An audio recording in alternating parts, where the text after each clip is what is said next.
So I'm going to read a couple of the stats again, so the folks at home who couldn't be here can get those as well, and then I'll lead into where I want to go. So just a couple of stats for us. Most of our ninth graders were born in the year either 1998 or 1999. Just so we kind of know what happened in those years. In the year 1998 was the year that Windows 98 was first released. It was also the year that Google company was founded. In the year 1999, Lance Armstrong won his first Tour de France. It was the year that Columbine's high school shooting happened, and it was the year that MySpace was launched, which was one of the first social platformers, and it was obviously much different than what it is today. 30 years ago, people would go see Star Wars when it first came out in the theaters multiple times. And the reason is, there was no guarantee that they'd ever see it at home again. VHS didn't exist yet, obviously home DVD didn't exist yet, so things were different. Last thing I want to share is that 20 years ago, the only real way to make a long-distance phone call was through a landline, with a good long-distance plan. 10 years ago, it was through a cell phone with a good national talk plan. And then today, we can make phone calls face-to-face via Skype and the internet for free. And I just did that a few months ago. So what that means is that we are living in a precipice of some changing times. And as I mentioned, you as parents in some ways are kind of inhabiting the tail end of the old ways of the world, and your children in some ways inhabiting and beginning the new ways of the world. It's not just a generational gap, it's not just a changing time, it's literally different ages that we're kind of in the middle of right now. So in some ways, it's a very exciting time to be parents, it's an exciting time to be teenagers. In some other ways, it's terrifying as well, just because of the way the world's operating and the pace of the change and all of that stuff. So what that means for me, I believe my philosophy of ministry, as I studied all the way through with the interviews and stuff like that, is that parents ought to be involved. I think that as parents, you're the chief mentors of your children. So I want to do as much as I can to be able to communicate with you. I want to have a meeting like this, probably once a quarter, because I know it's hard to get people around a lot, and we'll make sure that they're intentional and detailed and focused meetings. But I also want to do more than that. You can expect over the next few months to see me starting to utilize the social media a lot more.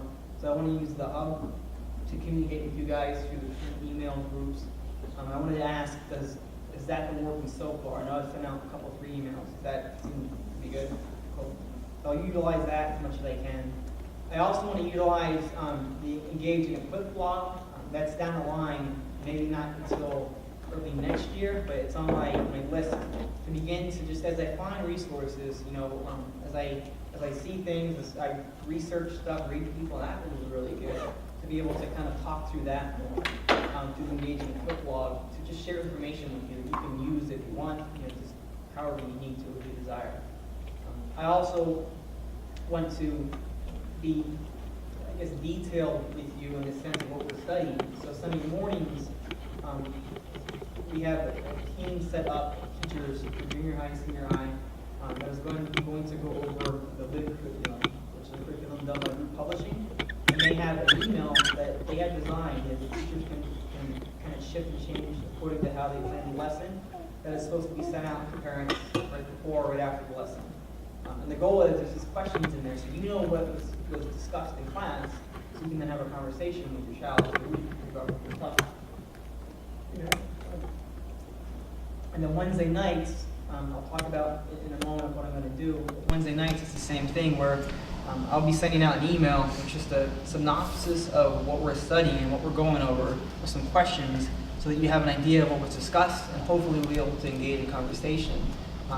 Again, if I really believe that you're the chief mentor, then I need to be in conversation with you about what's going on, correct? So I want to communicate with you in those ways. In the beginning, I'm just getting off the ground, so be patient and communicate. If things aren't coming through right, talk with me and we can kind of refine it as we go. But that's the goal with that. So, details of what this will look like. On the schedule, as you mentioned, or as I mentioned, as Lloyd mentioned in his prayer, you'll see that we're splitting the group up into 2 different groups. The last couple of years, from what I understand, it's the one group. On the schedule that you have there, Ignite is the name that we've chosen for the junior high youth ministry. The Impact is the name that we chose for the senior high youth ministry. It was kind of a group effort. And we just chose those names basically to help give some identification to the groups. So if I'm talking about Ignite, parent knows it's junior high. If I'm talking about Impact, I know it's senior high. Some reasons why I chose to do this, why I chose to split the group up for Sunday mornings and Wednesday nights. The most obvious one is I think junior high students and senior high students are at different places when it comes to the development and what they're wrestling through.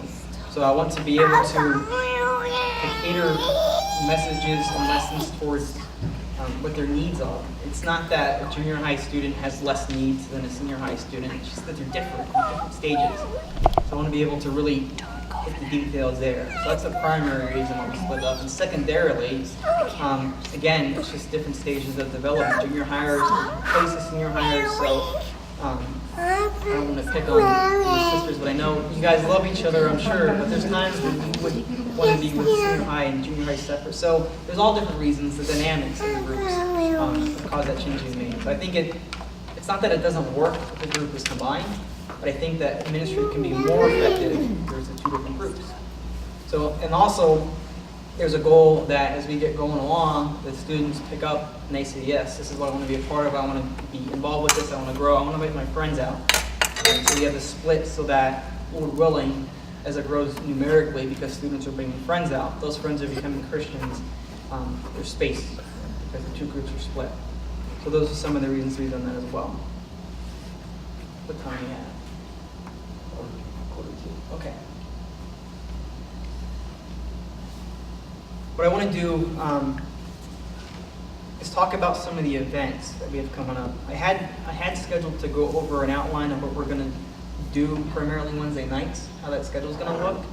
But I'll skip that for now because I want to make sure that we're done by about a half an hour. So just a couple of things coming up schedule-wise. So you all have a schedule. Cool. Okay. What you'll see is special event-wise, obviously there's going to be at least one thing a month, ideally a couple things a month. And what I'm planning on doing is once a quarter have kind of a big event. So as you can see in the schedule, in October we have tentatively planned to go to a conference in the outskirts of Chicago called Choir. There'll be some cost with that. And then again in January, will be the next quarter, there's a big event, some cost with that. So before I get into too many details, I wanted to ask parents' opinion here first before I ask email and stuff like that. Cost-wise, do you think, whether it's yourself or friends or just in a group, if I were to have one event that's roughly $100 cost each quarter, is that going to be too much? Am I expecting too much from parents? And you don't have to speak for yourself, obviously, just in general. What are your thoughts? Could make things kind of tight for us and for us. Okay. That's $200. Yeah, especially Okay. Cool. Well, it's good to know. So we can talk and work it out. Obviously, the schedule's tentative, so yeah. Obviously, I don't want to put you guys out. That was one of the thoughts I had. I think Lloyd even mentioned it to me. Make sure I check with that, so that it's not overbearingly expensive. Cool. And what? I think a quarter is just too expensive. Okay. So like one thing a quarter is too much. The $100 event a quarter is, Okay. yeah, a semester. That might be cheap for some people. That's, I think, more realistic, and you can also focus the students' attention on the school. Sure. Cool. Well, with that in mind, where I'm leaning towards is we would shy away from something like Acquire the Fire. We would focus on something like the winter retreat, which is in January. More focus in that sense. So it's good to know. I think I'll send out an email as well. It seems like that's pretty much across the board, and unanimous decision if it's too much. That's why I like having these meetings too, because I know in my mind I have all these big ideas that I think, but I don't know from the source. So, and I tend to be kind of a driven person, so I need that sometimes. So thank you for being honest. just one thing I just thought of. I don't know what you're planning, like missions in the summer, but that would be another thing. Sure. You know, if you have a bigger chunk in the summer, I know for us, you know, Brittany would rather save a little bit during the year and put that towards a bigger missions trip. Sure. But she couldn't do 4 things in the year and do a mission trip. You Sure. know what I'm saying? So you just, okay, I don't know what you're planning for the summer. Cool. Good enough. Yeah, and I have been, I actually just talked with Don Williams and Ruthinda just on Thursday about that. So we do have some plans starting for that, and we'll do some trips. So, okay. So in other words, if I were to scale it back, and I thought something, say January, the winter camp, and the mission trip in the summer, is that more in line with you? You feel more comfortable with that? For us. Okay, good to know. Cool. So, and again, I'll rework this. And that's why this is not the fridge-worthy copy, because it's still on the words. Cool. Okay, that was one question that I had. Secondly, just a couple, well, I'll share the second thought that I thought maybe could change. If you see in the calendar, I decided this year through prayers, talking with some people, to not do the district's event. I know that was an event that students seem to really enjoy. And I think my mindset, depending how things go in January, depending how students latch onto it, is something where I can do it next year and every other year. Or if students love this event in January, I'll keep the snow camp or winter camp.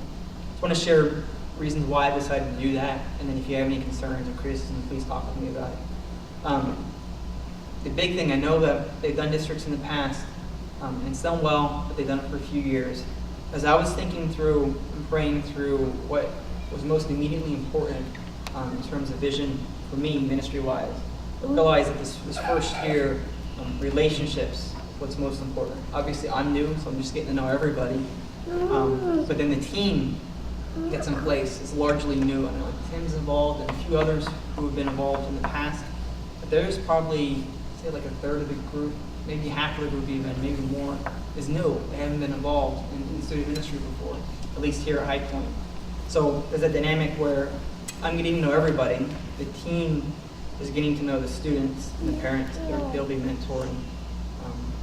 As well as me getting to know the parents, the team. So across the board, I realized that this first year needs to be relationally driven.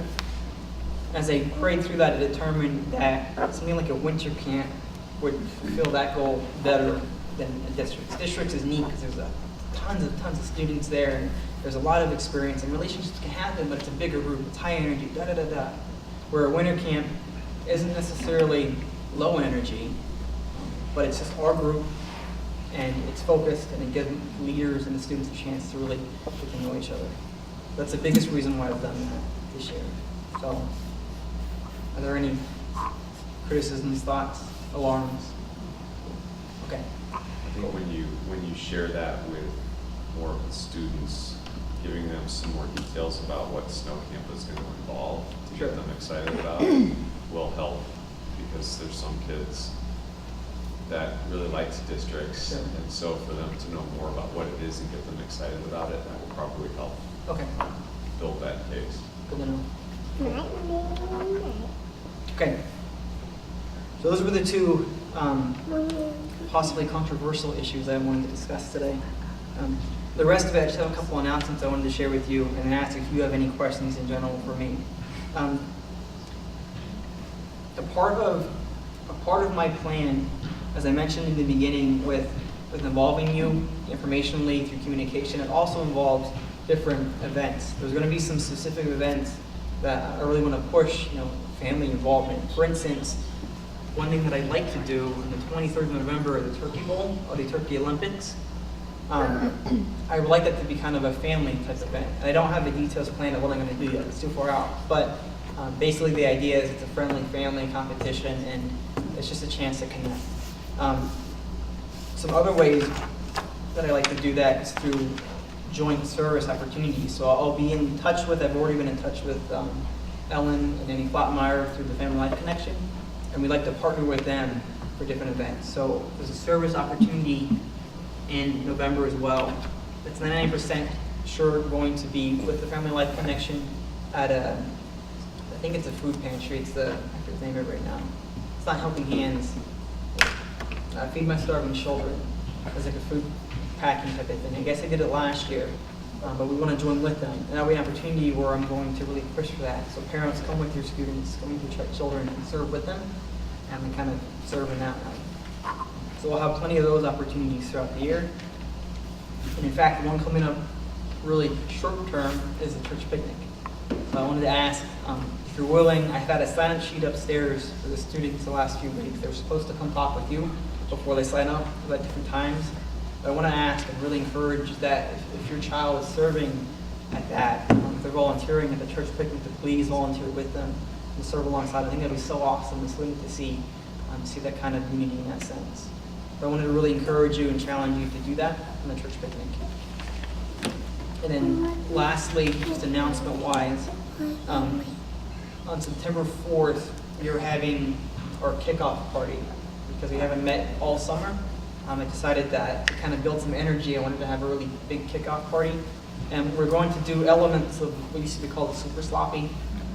That was done in the past. So just awarding to bring an extra change of clothes that can get dirty in that night.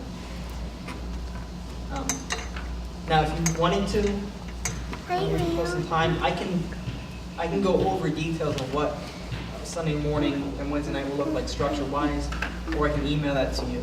I don't want to keep you too long. How about I email it to everybody, because I can just type that up. I'll give you time then. I want to know if you have any questions, comments, concerns for me. Anything. It could be stuff I discussed today. It could be anything from the last month that I've been here. I take it it's starting at the same time. Yeah. So I think, well, actually I don't know. 6:30 to 8:30 would be the time. So, and what I'd like to do as well, leadership-wise, I know Tim was involved with it last week. As you guys leave, I want to get your phone number if you're willing. Katie, I want to say Miller is her last name, I forget. Her daughter is involved with the student ministry. She wanted to be involved, but she couldn't be involved Wednesday nights or Sunday mornings. So I asked her if she's willing to kind of lead up a separate thing that I'd like to do. That would be to have a rotation of parents cook a quick meal, crock pot meal for the leadership team on the Wednesday night meetings. The goal would be to have a meal from 5 to 6 that the leadership team can come to. You know, if they're coming right from work or right from classes, to kind of come, fellowship together, get to interact with the parent or parents who cook that meal that week. And then the parent can obviously stick around for a short leadership meeting I'm going to have at 6 to 6:30 on Wednesday night. And then we'll go into school time. So, yeah, 6:30 the meeting starts. And there's elements before that.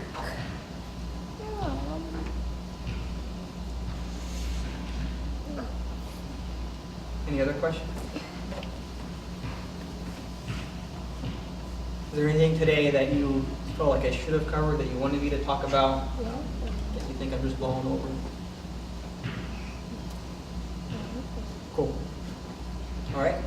Well, let's spend a few moments in prayer as we close today. I think it's really vital. And as I get started, obviously I cover all of your prayers as we kind of get rolling here. So just pray for everything. Let's pray. Father, we come to you desiring to know your will, Lord, desiring to follow you as we seek to partner together in ministering to all these parents' children. Lord, I know how it's a really special and unique opportunity that I have to come alongside of these parents as they seek to disciple and raise their students well. So I ask, Lord, that you give me wisdom continually to know how to do that better and better. Lord, I ask for your grace and for your hand to be on all of these parents, Lord, as they seek to navigate these years where they preparing their children to launch into the world eventually as young adults who love you and who serve you. Lord, I pray for courage for them to be able to stand strong, to be able to love them, their children the way that they need, to be able to disciple their children the way that you call them to, Lord, so that as they leave home in just a few years, they're ready to serve you and love you. Lord, I pray for peace for these parents, the busy schedules that they have, that they be able to prioritize time well, to pour into their children how they need.